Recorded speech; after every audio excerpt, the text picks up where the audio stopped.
Friends, welcome to serene minds YouTube channel. ఈరోజు నేను young generations యొక్క పేషెన్స్ లెవెల్స్ ఎలా ఉన్నాయి, అలా ఉండడానికి కారణాలు ఏంటి అనే విషయాల గురించి మాట్లాడదాం అనుకుంటున్నాను. ఈ రోజుల్లో ఉన్న యంగ్ జనరేషన్ వాళ్ళు ఓపిక తగ్గడానికి చాలా కారణాలు ఉన్నాయి. అది డిజిటల్ ప్రపంచం వల్ల అవనివ్వండి, లేదంటే ఏఐ వల్ల అని కూడా చెప్పొచ్చు. కొన్ని ఉదాహరణలు నేను టూకీగా చెప్పేస్తాను. లైక్ మనకు కావాల్సిన ఫుడ్ ఏదైనా కావాలనుకున్నప్పుడు, తినాలనిపించినప్పుడు మనం ఇంట్లో వాళ్ళని అడిగేసి వాళ్ళు ప్రిపేర్ చేసే వరకు మనం వెయిట్ చేయడం జరిగేది. ఇప్పుడు ఇమీడియట్గా ఫోన్లో ఆన్లైన్లో ఆర్డర్ పెట్టేస్తున్నారు. ఎక్కడికైనా వెళ్ళాలనుకున్నప్పుడు బస్ స్టాప్ వరకు వెళ్ళడము, బస్ కోసం వెయిట్ చేయడం ఇలా ఉండేది. ఇప్పుడు అలా కాకుండా ఇమీడియట్గా మళ్ళీ మీరు ఫోన్ పట్టుకుంటున్నారు, బుక్ చేసేసుకుంటున్నారు.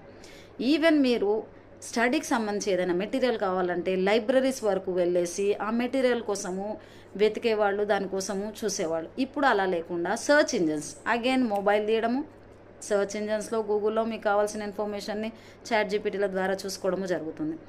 అంతేకాకుండా మీరు చూసినట్టయితే ఏవైనా మూవీసు, సాంగ్స్, ఎంటర్టైన్మెంట్ కావాలన్నా కూడా బయటికి వెళ్ళడము, థియేటర్ల కోసం చూడడం, లేదంటే అప్పుడున్న ఛానల్స్, అంటే ఇదివరకు ఉన్న జనరేషన్ వాళ్ళు ఛానల్స్లలో వచ్చే మూవీస్ని చూడడం కోసం వెయిట్ చేసేవాళ్ళు. ఇప్పుడు అలా లేకుండా ఓటీటీ ద్వారా, ఇంకా వేరే మీడియా, సోషల్ మీడియా ద్వారా అన్నీ చూసేస్తున్నారు.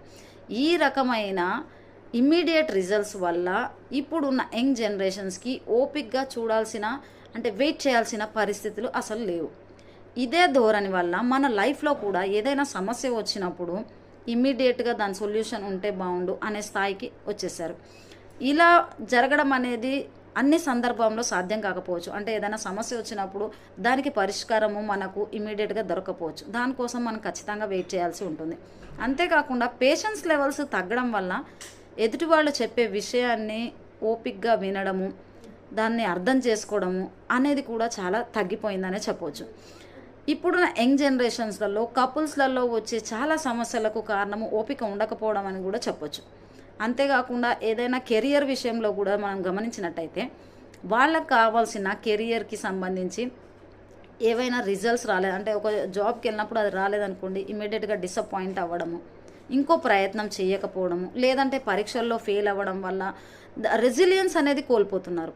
నెక్స్ట్ టైం ప్రయత్నిద్దాము, ఓపిక్గా చూద్దాము, ఇలాంటివి అనేది తగ్గిపోయాయి. సో ఇప్పుడున్న జనరేషన్కి నేను చెప్పదలుచుకున్నది ఏంటంటే పేషెన్స్ అనేది చాలా ఇంపార్టెంట్ రోల్ ప్లే చేస్తుంది మన లైఫ్లో. పేషెన్స్తో ఉండడం వల్ల మన రెసిలియన్స్ స్థాయి అవ్వనివ్వండి, కాన్ఫిడెన్స్ లెవెల్సే అవ్వనివ్వండి, మనం ప్రయత్నం చేసే విధానమే అవ్వనివ్వండి, ఎక్కువగా డెవలప్ చేసుకునే అవకాశాలు ఉంటాయి. మీరు కనుక అన్నిటి దగ్గర ఇమ్మీడియట్ రిజల్ట్స్ కనుక ఎక్స్పెక్ట్ చేసినట్లయితే అవి సాధారణంగా మనకు ఇమ్మీడియట్గా